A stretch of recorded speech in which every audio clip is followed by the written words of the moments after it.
Next जो आपका topic है that is about the multiple myeloma. इसमें जो रोल होता है ना मोस्टली, क्योंकि प्लाज्मा सेल डिसऑर्डर्स में आता है ना, तो इस वजह से हम इसमें एंटीबॉडीज़ का जिक्र करते हैं। ठीक है, एंटीबॉडीज़ आपकी कहाँ से बनती हैं? बी सेल से बनती है ना।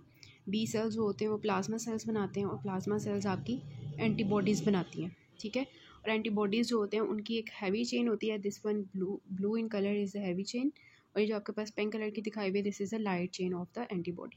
ठीक है, इसमें आपके पास हैवी चेन्स में कौन कौन सी आ जाती हैं? ब्लू वाली जो हैं IgG, IgA, IgM, IgD, IgE। और लाइट चेन में कौन कौन सी हैं? कापा और लेमडा। ठीक है, और ये हमारे पास गैमा ग्लोबुलिन है। आपको पता है ना, जो आपकी एंटीबॉडीज़ होती हैं वो in the form of immunoglobulins होती हैं। अल्फ़ा मतलब आपकी हो सकती हैं जो बनती हैं अल्फ़ा, बीटा, गैमा। ठीक है, जो गैमा ग्लोबुलिन्स होती हैं ना, वो हमारे पास इस कैटेगरी में आ रही होती हैं, जो एंटीबॉडीज़ हमारी होती हैं। ठीक है, सो देर एक्चुअली कि हमारे पास अब जो मल्टीपल माइलोमा होगा ना, उनमें एक्चुअली क्या हो रहा होगा कि आपकी जो बोन मैरो होगी ना, उसमें उसमें प्लाज्मा सेल्स की मैलिग्नेंट प्रोलिफ्रेशन हो जाएगी। ठीक है, तो वो क्या करेंगी? प्लाज्मा सेल्स अगर बहुत ज़्यादा हो जाएंगे तो वो एंटीबॉडीज़ भी ज़्यादा प्रोड्यूस करेंगी। तो यही मसला होगा यहाँ पे मल्टीपल माइलोमा में। This is your bone. या आपकी क्या होगी? बोन और बोन मैरो के अंदर क्या है आपके? नॉर्मली क्या होता है हमारे अंदर? क्या होता है? नॉर्मल प्लाज्मा सेल्स बन रहे होते हैं बी सेल से, और वो नॉर्मल एंटीबॉडीज़ बना रही होती हैं। ठीक है, लेकिन रेड जोन में आपको दिखाया हुआ है कि अब क्या होगा कि एबनॉर्मल प्लाज्मा सेल्स बनना शुरू हो जाएंगे। किस प्रॉब्लम की वजह से वो भी हम देखते हैं, लेकिन एबनॉर्मल प्लाज्मा सेल्स बनना शुरू हो जाएंगे, वो एबनॉर्मल एंटीबॉडीज़ बनाना शुरू कर देंगे। ऐसी एंटीबॉडीज़ इनका कोई काम ही नहीं है। एंटीबॉडीज़ आपको पता है ना, ये जो अभी मैंने स्ट्रक्चर दिखाया है, ये क्या करती हैं? एंटीजन के साथ बाइंड करती हैं और क्या करती हैं? इन्फेक्शन से हमें बचाती हैं। ठीक है, उनको इन्फेक्शन से हमें प्रिवेंट करती हैं। लेकिन अगर एबनॉर्मल एंटीबॉडीज़ बनेंगी तो उसका आपको कोई फ़ायदा नहीं है। ठीक है, बेशक जो मर्ज़ी इन्फेक्शन होता रहे, ये एंटीबॉडीज़ किसी काम की नहीं बनेगी, एबनॉर्मल बनेगी। ठीक है, तो ये आपके पास एनिमेशन भी है कि प्लाज्मा सेल्स ऐसे मेलिग्नेंट प्रोलिफरेट करते जाते हैं और क्या करते हैं? बोन मैरो के अंदर एंटीबॉडीज़ बनाना शुरू कर देते हैं, जो कि आपकी क्या होती हैं? Abnormal plasma cells, abnormal antibodies in the bone marrow. ठीक है, यही मल्टीपल माइलोमा है। अब आगे जो प्रॉब्लम्स आएंगी ना, वो एक कहानी की फॉर्म में आपने याद कर लेनी है वो क्या प्रॉब्लम्स हैं। अभी सबसे पहले हम इसकी जो है ना देखते हैं कि कौन सी जीन्स के अंदर प्रॉब्लम आती है, दरअसल ऐसे क्यों बनना शुरू हो जाता है। तो आपका एक तो क्रोमोसोम सबसे जो आप बार बार पढ़ते आ रहे हैं 14 क्रोमोसोम, और आपको हिफ्ज़ हो जाना चाहिए अभी तक कि 14 क्रोमोसोम पे क्या होता है। एक हमारे पास लोकस होता है जिसके ऊपर IG इम्यूनोग्लोबुलिन की जीन होती है। ठीक है, अब यहाँ पे जितने भी हमने पीछे क्रोमोसोम्स देखे थे ना, ठीक है, जो MYC जीन का हमारे पास क्रोमोसोम था, याद है आपको? MYC जीन का जो हमने पढ़ा था, किसमें देखा था? बर्केट लिम्फोमा में। मैंने आपको कहा था वो आपने ऐसे याद रखना है, वो जो अफ्रीकन ब्लैक था उसने माइक पकड़ा हुआ है। ठीक है, मैंने आपको बताया था कि आपने उस तरह याद करना है उसको। और उसका जो हमारे पास 8 क्रोमोसोम था। ठीक है, अब दूसरा एक क्रोमोसोम आपको याद है? वो वाला एक, वो जो हमने देखा था साइक्लिन D वाला, वो कौन सा क्रोमोसोम था? ठीक है, वो आपने देखा था, वो एक साइकिल पे मैन बैठा हुआ था, मींस मेंटल लिम्फोमा में वो साइक्लिन D1 की जो है 11 क्रोमोसोम से म्यूटेशन होती है। ठीक है, तो यहाँ पे भी हमारे पास वो MYC कुछ कहते हैं, MYC जीन का जो लोकस होता है, और 11 क्रोमोसोम पे जो हमारी साइक्लिन D1 D3 होती हैं, इनकी ओवर एक्टिविटी हो जाती है। और आपको पता है कि जब 11 क्रोमोसोम पे आपकी साइक्लिन D होती है, साइक्लिन्स होती हैं, वो उसका मैंने आपको बताया था कि वो आपकी G0 से S फेज सेल साइकिल का जो मतलब सेल साइकिल जो हमारे पास है उसको फास्ट कर देती है। तो और MYC का मैंने आपको बताया था कि जो वॉर्डबर्ग इफेक्ट आता है कि हमारे ट्यूमर सेल्स जो होते हैं वो एरोबिक ग्लाइकोलाइसिस के थ्रू ATP जनरेट करते हैं और अपनी एनर्जी लेते हैं। ठीक है, तो ये दोनों जब काम हो रहे होंगे, ऐसे ट्यूमर सेल्स जिनकी सेल साइकिल चलती जा रही है, और ऐसे ट्यूमर सेल्स जो कि अपनी एनर्जी जो है वो एरोबिक ग्लाइकोलाइसिस से लेते जा रहे हैं, तो फिर उनका यही हाल होगा ना कि वो डिवाइड होते जाएंगे। ठीक है, एक तो एनर्जी भी उनको मिल गई MYC जीन की म्यूटेशन की वजह से, और दूसरा उनको जो है वो भी मिल गया, क्या नाम है, सेल साइकिल जो है उसकी उनकी फास्ट हो गई। तो फिर यही हाल होगा, यही इसी वजह से हमारे पास क्या होता है, प्लाज्मा सेल जो हैं वो ज़्यादा हो जाते हैं। ठीक है, अब हमने बात करनी है कि कुछ कहते हैं कि इसकी पैथोजेनेसिस में ये भी रोल है कि आपके जो इस दौरान कोई मतलब होते हैं मैक्रोफेजेस, फॉर एग्जांपल कोई भी बॉडी में इन्फेक्शन हुआ और उसकी रिज़ल्ट में क्या हुआ कि बहुत ज़्यादा मैक्रोफेजेस वगैरह उन्होंने जो है ना इंटरल्यूकिन 6 रिलीज़ करना शुरू कर दिया। ये पैथोजेनेसिस आपकी इंपॉर्टेंट है, ये यूक्यू में आई हुई है, ठीक है। तो इस वजह से मैं आपको बता रही हूँ कि आपने पैथोजेनेसिस को किस तरह लेके चलना है, ठीक है।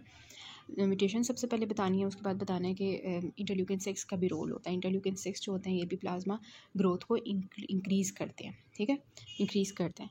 अच्छा, उसके बाद हमने बात करनी है कि आगे क्या होगा पैथोजेनेसिस। तो सबसे पहले ये देखें, आपने खुद सोचना है आपके जो आपके प्लाज्मा सेल्स हैं वो आपकी बोन मैरो के अंदर बहुत ज़्यादा हो गए हैं, ठीक है। Plasma cells are very increase in number in your bone marrow, ठीक है। अब वो क्या करेंगे कि वो पता क्या कर रहे होते हैं, बोन मैरो, बोन के अंदर क्या होते हैं, ऑस्टियोब्लास्ट होते हैं, ऑस्टियोक्लास्ट होते हैं। आपने बोन पैथोलॉजी में पढ़ा होगा और वैसे भी आपको पता होना चाहिए, ऑस्टियोक्लास्ट होते हैं, ठीक है। अब ऑस्टियोक्लास्ट जो होते हैं ना, वो आपको पता है बोन की रिजॉर्प्शन कर रहे होते हैं, ऑस्टियोक्लास्ट, ठीक है। ऑस्टियोक्लास्ट आपकी बोन की रिजॉर्प्शन कर रहे होते हैं। अब ये प्लाज्मा सेल्स क्या करते हैं कि प्लाज्मा सेल्स ना रैंक एल की एक्सप्रेशन ज़्यादा करते हैं, ठीक है। रैंक एल की एक्सप्रेशन ज़्यादा करते हैं, जिसकी वजह से क्या होता है, जब भी रैंक एल की एक्सप्रेशन ज़्यादा होती है ना, तो उसकी वजह से एक ही काम होना होता है, वो ये कि रैंक एल ज़्यादा होगा तो वो ऑस्टियोक्लास्ट का काम ज़्यादा कर देगा। जब ऑस्टियोक्लास्ट का काम ज़्यादा कर देगा तो हमारी बोन टूटना शुरू हो जाएगी, ठीक है। तो ऐसे पेशेंट के अंदर क्या होगा, बोन की जब टूटेगी तो बोन के अंदर से सारा कैल्शियम किस में आएगा, ब्लड के अंदर आ जाएगा, ठीक है। और उसको बोन पेन स्टार्ट हो जाएगी क्योंकि उसकी बोन टूट रही है, ठीक है।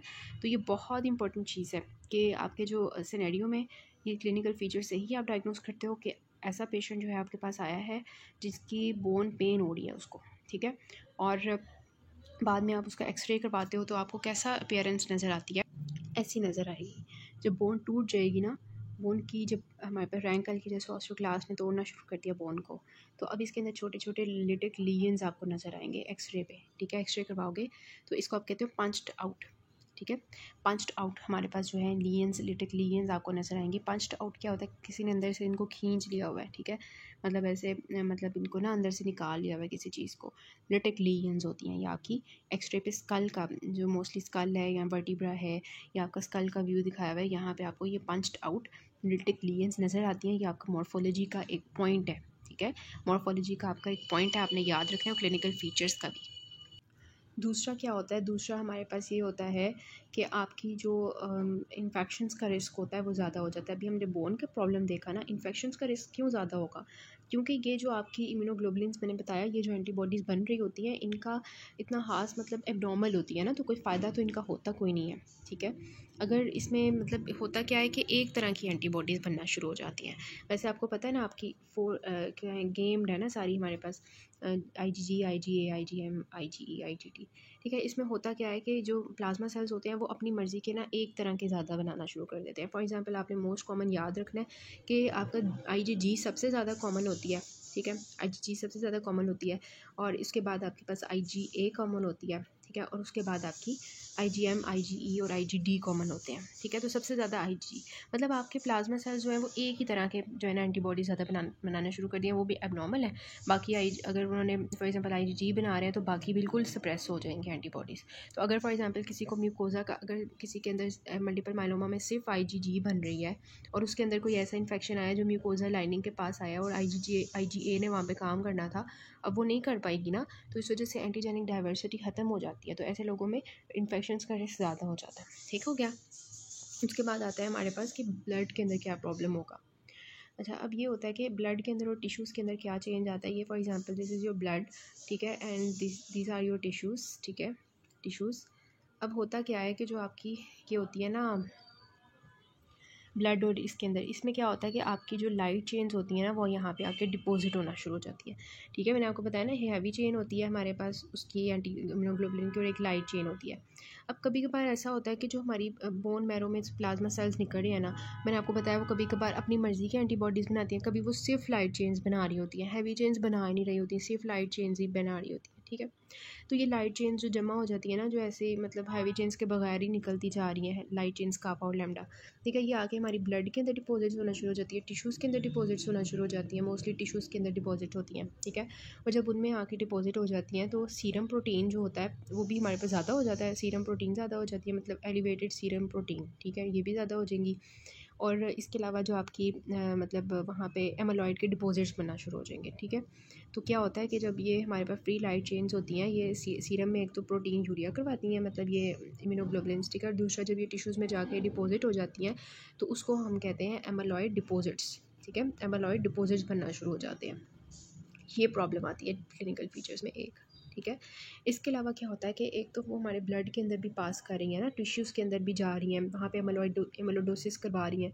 तो अब ये होगा कि अब ये जो हमारी किडनी होगी ना उसके अंदर भी जाएंगी ना, किडनी में भी तो ब्लड सप्लाई जा रहा है, तो ये जो हमारी लाइट चेन्स है जब ये किडनी में जाती हैं ना और किडनी से यूरिन में निकल रही होती हैं, किडनी से यूरिन में निकल रही होती हैं, तो उसको हम कहते हैं, तो ये क्या होती है, बेंस जॉन्स प्रोटीन्स, ठीक है, बेंस जॉन प्रोटीन्स इनको हम कहते हैं, जो हमारी लाइट चेन्स किडनी के थ्रू निकल रही होती हैं बाहर, ठीक है, इनको हम कहते हैं बेंस जॉन्स प्रोटीन्स। मैं अभी आपको सारी पिक्चर्स दिखाती हूँ, बस अभी आपने कॉन्सेप्ट लेना है कि क्या क्या क्लिनिकल फीचर्स आ सकते हैं, ठीक है। ब्लड में क्या आएंगे, टिश्यूज़ में क्या होंगे, ओवरऑल इन्फेक्शन का रिस्क ज़्यादा हो जाएगा, बोन्स जो हैं वो हमारी टूटना शुरू हो जाएंगी, ठीक है। और एक चीज़ होती है कि जो है किडनी फेलियर की तरफ जाना शुरू हो जाएगी, क्योंकि हाइपरकैलेसीमिया एक तो हुआ है, और दूसरा ये प्रोटीन जो है जाके अटक जाती हैं और हमारी जो किडनी के सेल्स होते हैं उनको डैमेज कर रही होती हैं, ठीक है।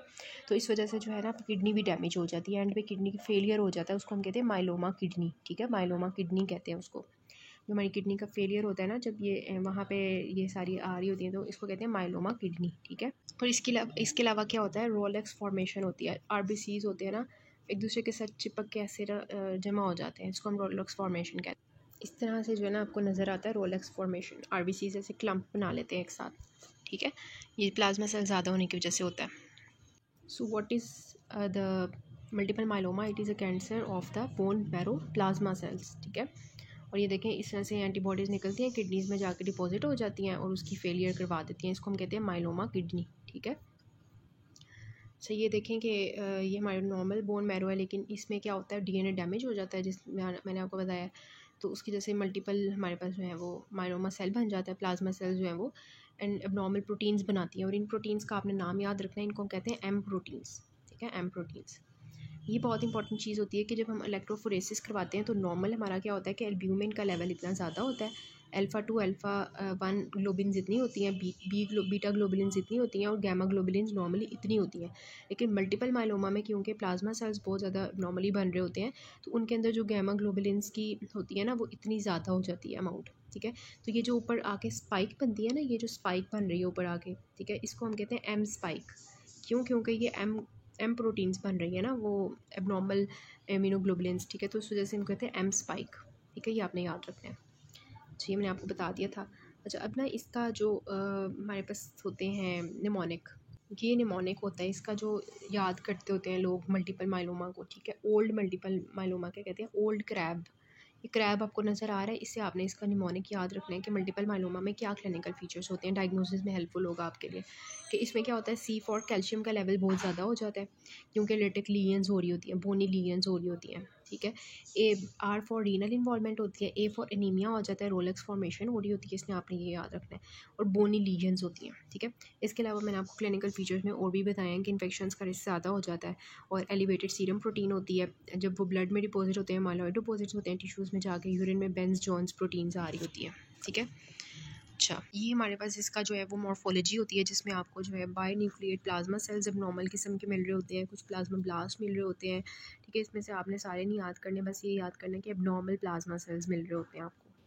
तो ये हमारे पास बेंस जॉन्स प्रोटीन्स का सारा होता है सिस्टम के, बी लिम्फोसाइट जो होते हैं वो एंटीजन जब एक्सपोज होती है उनको तो प्लाज्मा सेल्स बनाते हैं, प्लाज्मा सेल्स इम्यूनोग्लोबुलिन्स बनाते हैं, जिसमें लाइट चेन्स अगर ज़्यादा हो जाए, ठीक है, अब नॉर्मल प्लाज्मा सेल्स से, तो वो यूरिन में आना शुरू हो जाती है, जिनको हम कहते हैं Bence Jones proteins. So what is active myeloma, जिसमें आपकी बोन के अंदर कोलैप्स लेटिक लीगन्स आ रहे होंगे वर्टिब्रा वगैरह में, स्कल में, ठीक है, ये लेटिक लीगन्स देखें सारी हमारी स्कल वगैरह के अंदर, ठीक है। और आप जब ये करवाओगे स्पाइक देखोगे एम प्रोटीन की, मैरो में आपको जो है प्लाज्मा सेल्स मिलेंगे अब नॉर्मल किस्म के, this is active myeloma. This is again the clinical features showing you के लेटिक लीगन्स होती हैं, ये सारा आपने पैथोलॉजी में लिखना है इसकी पैथोजेनेसिस में, ठीक है, किस तरह से होती है लेटिक लीगन्स हमारे पास रैंकल की वजह से, ऑस्टियोक्लास्ट की वजह से, ठीक है। इन्फेक्शंस का रिस्क ज़्यादा हो जाता है, फ्रैक्चर्स का रिस्क ज़्यादा हो जाता है, रीनल फेलियर हो जाता है, प्रोटीन यूरिया आ रहा होता है, ठीक है, बेंजोन प्रोटीन जो होती हैं वो ज़्यादा हो जाती हैं हमारे यूरिन के अंदर, ठीक है, एनीमिया हो जाता है, ठीक है, रोलेक्स फॉर्मेशन, और ये आपके पास सारा हो गया। पर्परा की होगा, प्लेटलेट्स भी कम होंगे। So this is again the crab symptoms showing you के C फॉर कैल्शियम का लेवल ज़्यादा, R for renal kidney problems, A for anaemia, B for bone problems. जब इसका जो है वो यूके हम डिस्कस कर लेते हैं कि 62 ईयर ओल्ड मैन है, मैंने आपको बताया ओल्ड से आपने याद रखना है, ओल्ड क्रैब, मीन्स के ओल्ड मैन है, ठीक है। डल कांस्टेंट बैक पेन हो रही है उसे 3 महीने से, ठीक है। रेडियोग्राफ जब हमने करवाया तो उसमें हमें लिटिक लीयंस नज़र आई वर्टिबल बॉडीज़ में, ठीक है।